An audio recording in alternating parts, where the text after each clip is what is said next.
porque obviamente nada más la frase de justicia social, pues nos debe decir, ¿verdad? O quizás alguien pueda preguntarse, bueno, pero ¿qué de malo tiene la justicia social? Se supone que la iglesia haga justicia social, se supone que la iglesia sea un ente de justicia social. Y eso en cierta medida es cierto. El problema es que la definición que esta gente, estos teoristas de la raza, le dan a justicia social, no es la definición que la Biblia le da a la justicia social, ¿verdad? En el caso de ellos, este asunto de la justicia social, en donde ellos meten esta agenda woke fundamentada sobre lo que es la teoría de la raza, pues obviamente es esta idea de que todos los sistemas, incluyendo la iglesia organizada, incluyendo ciertos sectores de la Biblia, están contaminados con el racismo y son entidades de poder que hay que destruir. Ese es parte de lo que ellos hablan y dicen mucho. Por eso es que usted escucha, hay un lenguaje que uno tiene que estar bien pendiente. Ellos utilizan mucho la palabra opresor, oprimido, utilizan mucho la palabra praxis, utilizan mucho la palabra equidad, diversidad, inclusión.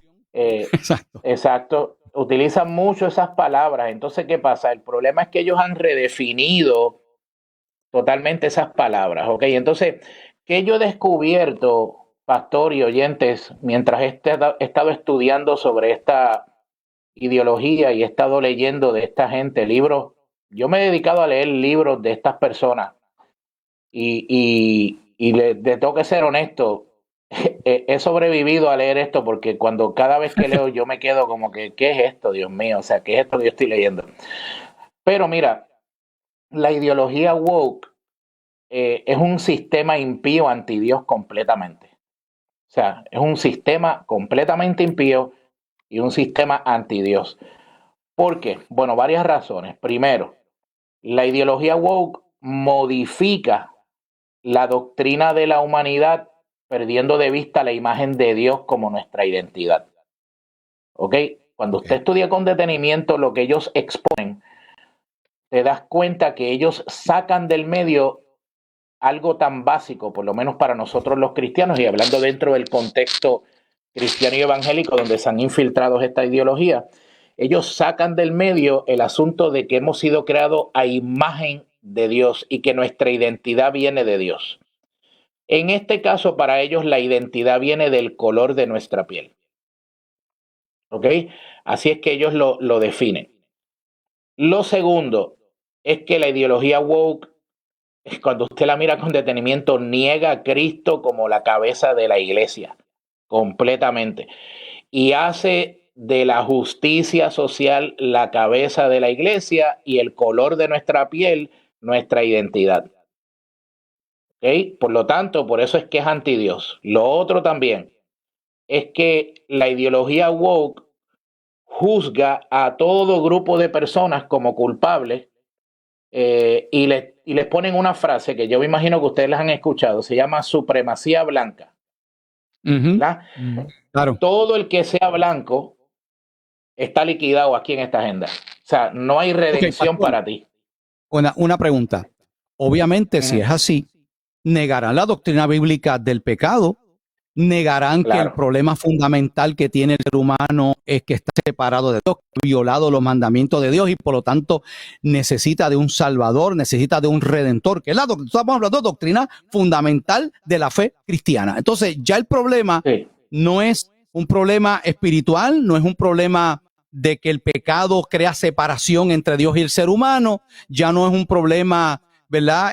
De una condenación eterna a la cual se expone toda persona que no acude a los pies de Cristo, sino que el problema del ser humano entonces es otro.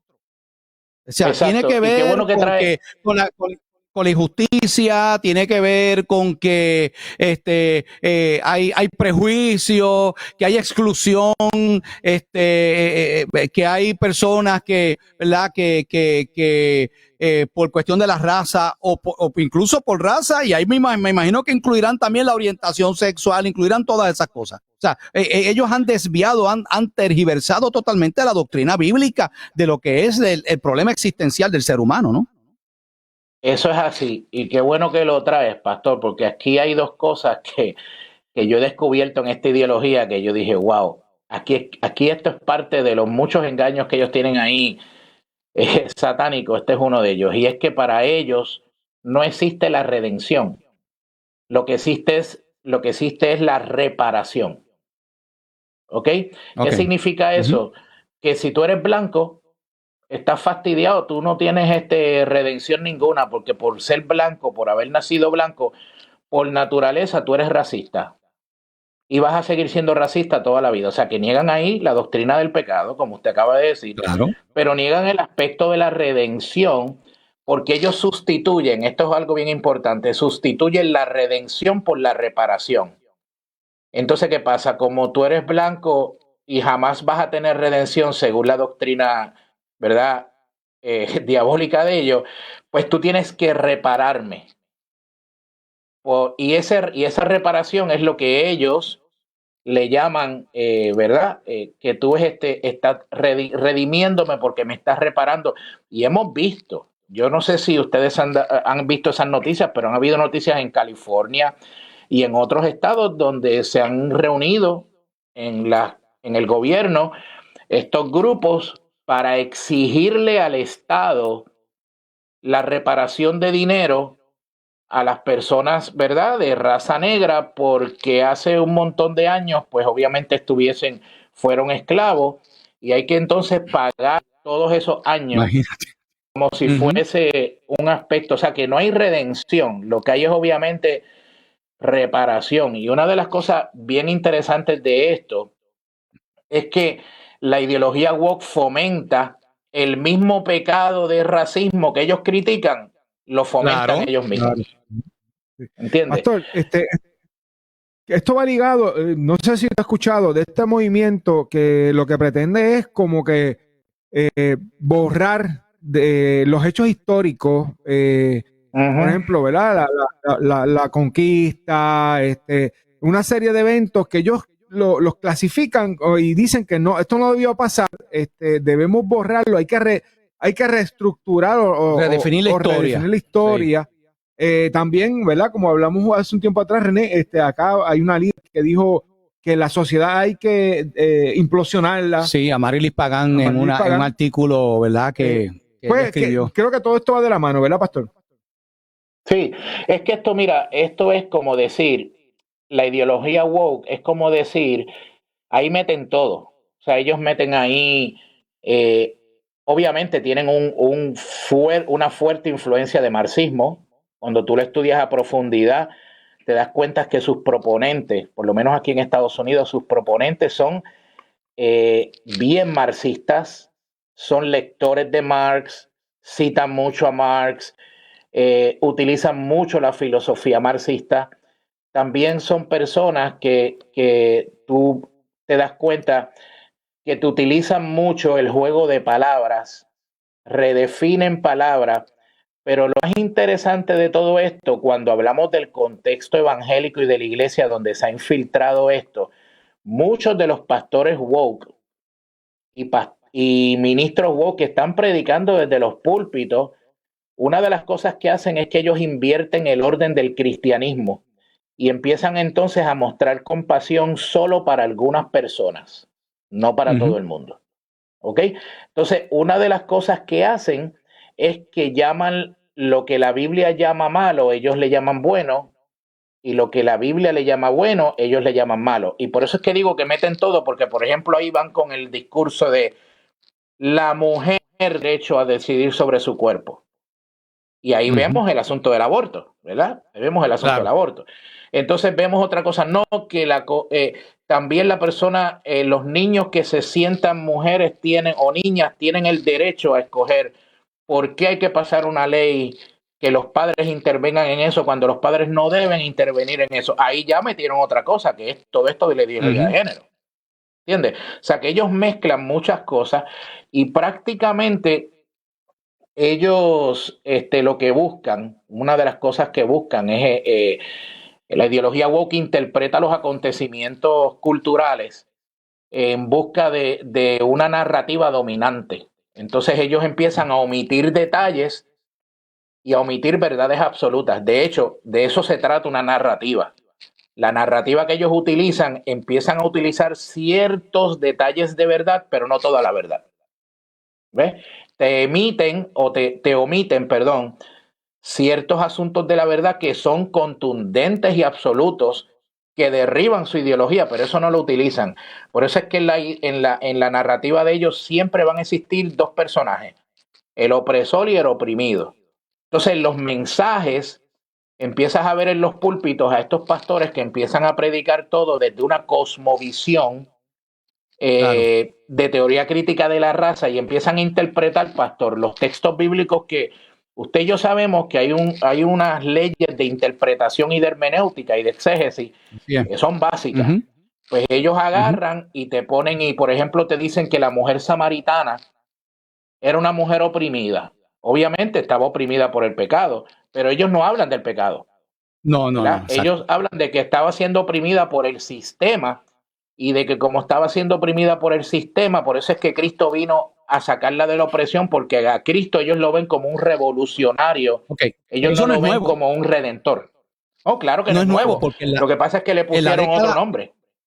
Exacto. En la década de los 60, cuando surge lo que se conoce como la teología de la liberación, que es una fusión del marxismo con unidad del cristianismo, yo escuché a una persona de esta, creo que era Silva Gotay, Samuel Silva Gotay, algo así, que él hizo un análisis supuestamente bíblico del Éxodo, pero cuando tú escuchabas lo que le estaba diciendo del Éxodo, el Éxodo, lo primero que te dice es: Dios escoge preferencialmente a los pobres y a los oprimidos. Descarta a los ricos, lo cual cuando tú vas a la Biblia te das cuenta que también Dios utilizó, y además Dios enriqueció a gente lo hizo rico, ¿verdad?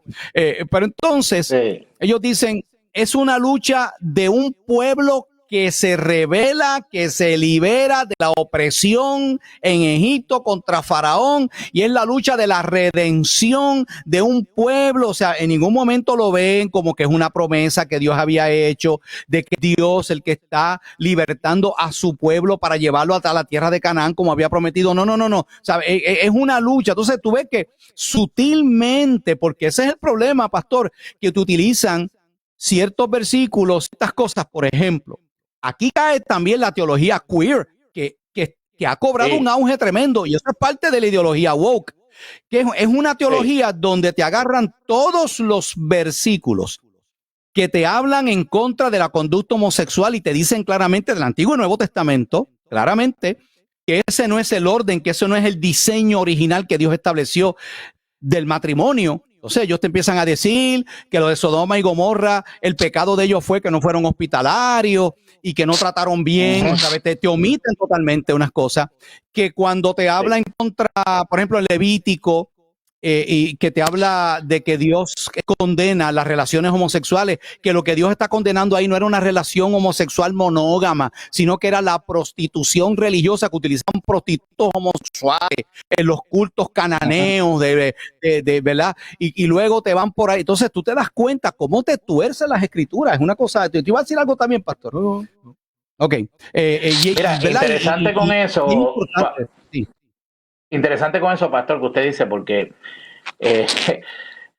¿de cuándo acá usted pensaba? ¿Hace cuánto, pastor, usted se graduó de seminario? Por preguntarle. Bueno, hace tiempito. Hace bastantes años. Tenía pelo cuando eso.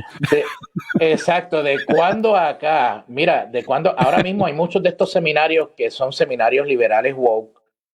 Sí. Que están dando clases, escuchen, de teología queer.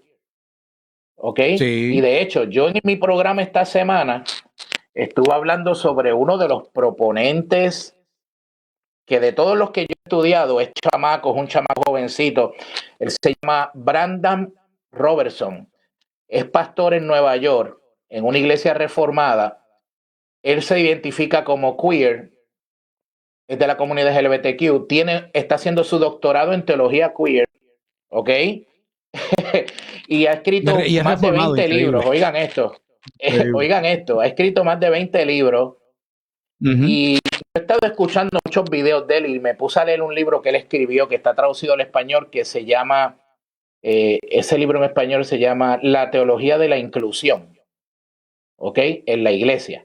Entonces, él una de las cosas que dice es que Pablo no sabía lo que estaba hablando porque Pablo chocaba mucho con la doctrina de Jesús. Wow.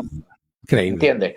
Entonces, en la manera cuando él te lo explica, miren, cuando usted lo escucha, para que ustedes tengan idea, cuando ustedes lo escuchan, por eso es que si uno no tiene un fundamento firme, se va por el de esto por ahí.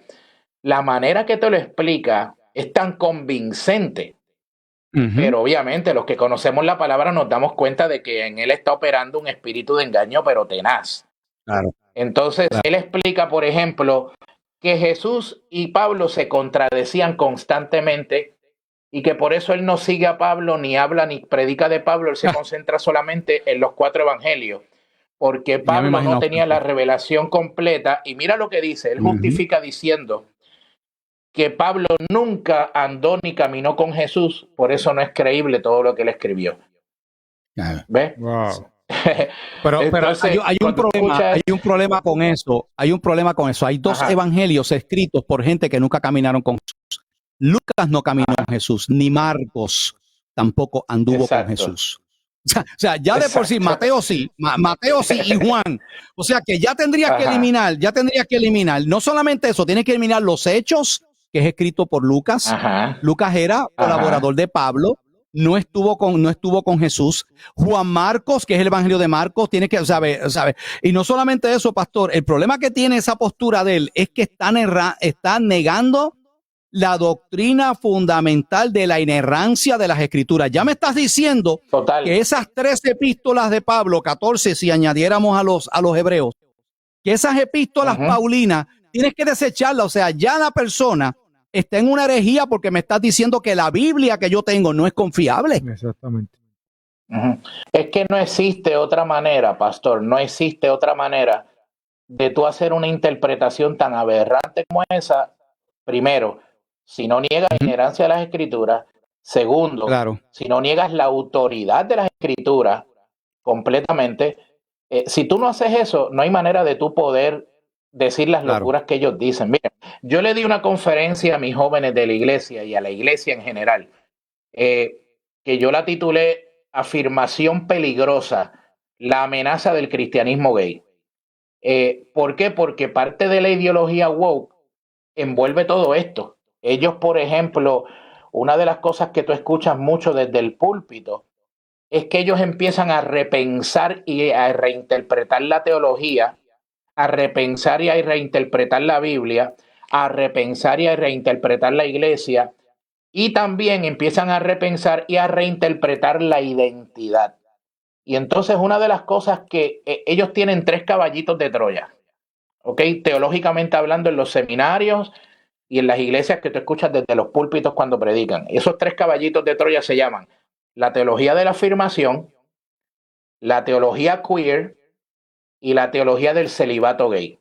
¿Qué es la teología de la afirmación? La teología de la afirmación no es otra cosa que ellos buscan reconciliar, ¿ok? Ellos buscan reconciliar la conducta homosexual, ¿ok? Con la iglesia y el cristianismo bíblico. O sea, ellos están tratando de reconciliar algo que es completamente irreconciliable. Pero ¿cómo ellos logran eso? Logran eso, pastor, a través del activismo.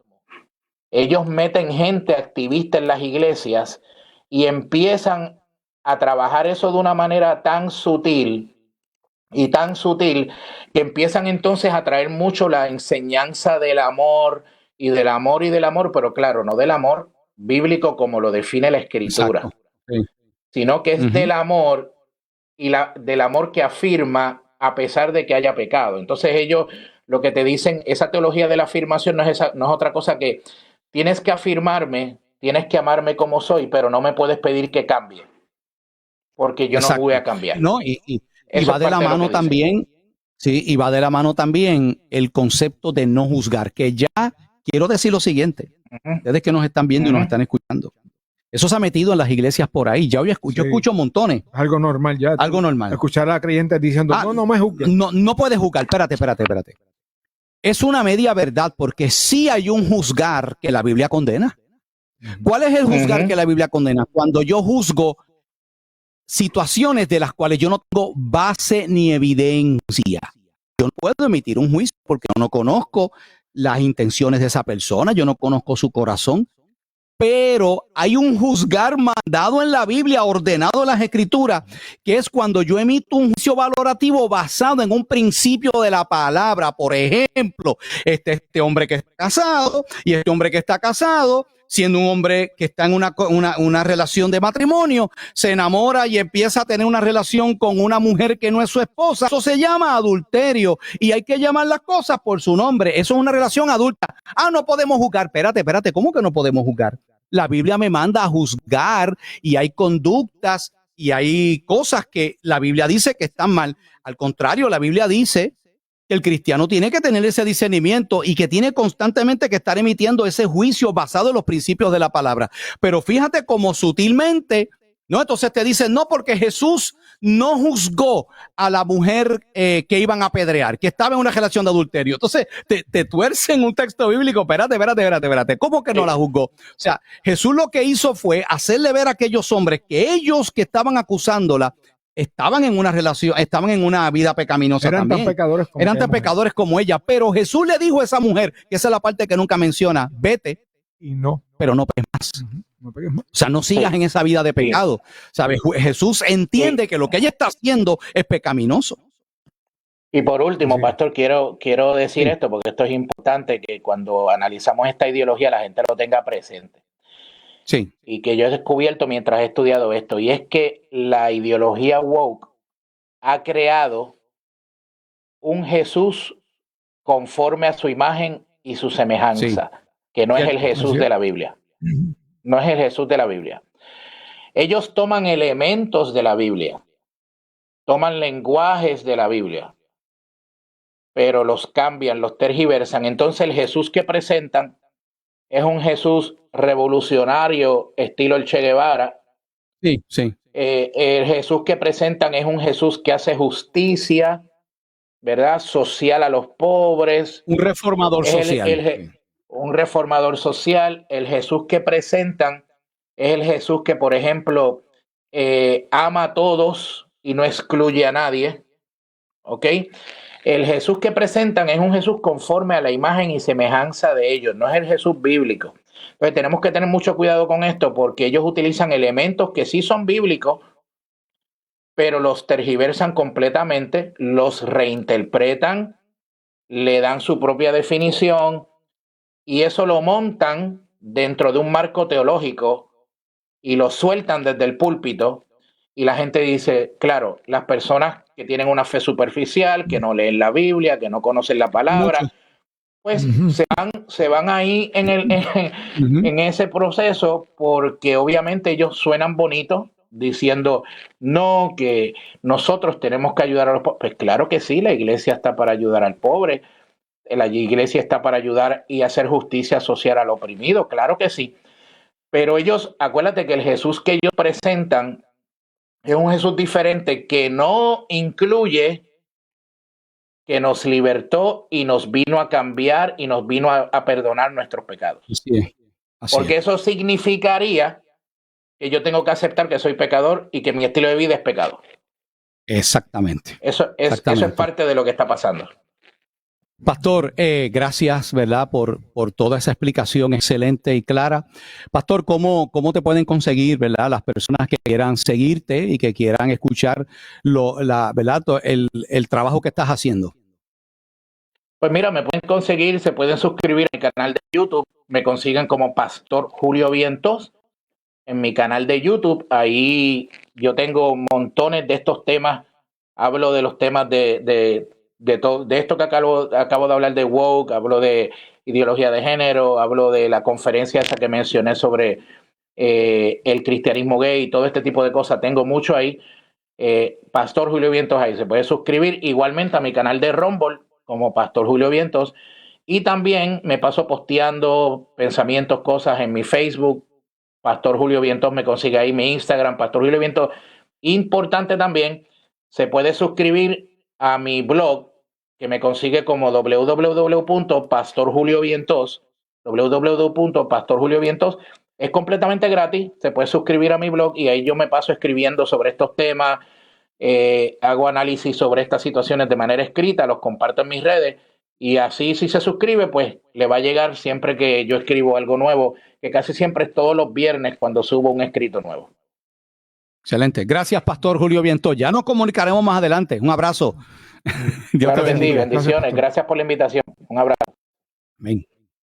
Bueno, nos quedan unos minutitos. Pastor Wilfredo Borrero, ¿qué te parece todo esto que hemos hablado? La iglesia tiene que estar preparada, René, ante todo esto que se está levantando y que se ha infiltrado dentro de lo que conocemos como la iglesia.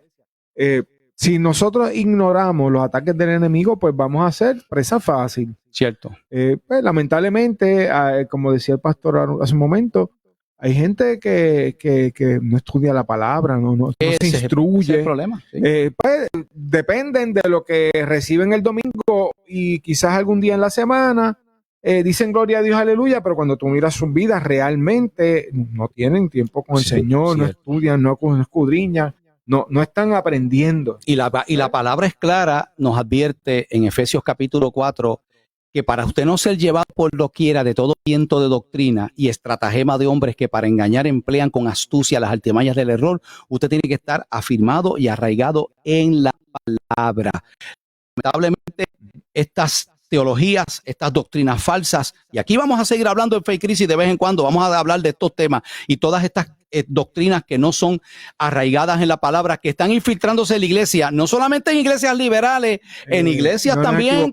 Sí, porque lamentablemente hay mucho creyente que padece de un mal que llamamos analfabetismo bíblico. Escucha bien, esa palabra la va a estar escuchando mucho aquí en Faith Crisis, analfabetismo bíblico. Llevan tiempo en las iglesias, van a los cultos, mucho aleluya, mucho gloria a Dios, pero no están afianzados, no están arraigados en la verdad de la palabra. No conocen las doctrinas esenciales del cristianismo, eso es bien importante, y lamentablemente, como a veces hay personas que son muy carismáticos y mucha, ¿verdad? Mucha manipulación, apelan a las emociones, apelan al sentimentalismo, pero el cristiano tiene que estar fundamentado en la palabra de Dios. Así que esa es nuestra exhortación, ¿verdad? Y aquí sí vamos a estar hablando también de estos temas. Ya con esto tenemos que ir finalizando el programa de hoy.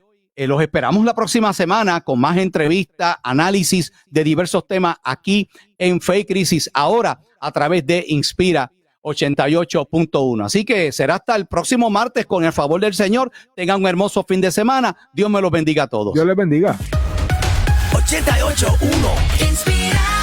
Cobertura 2024. Santiago Poinciano.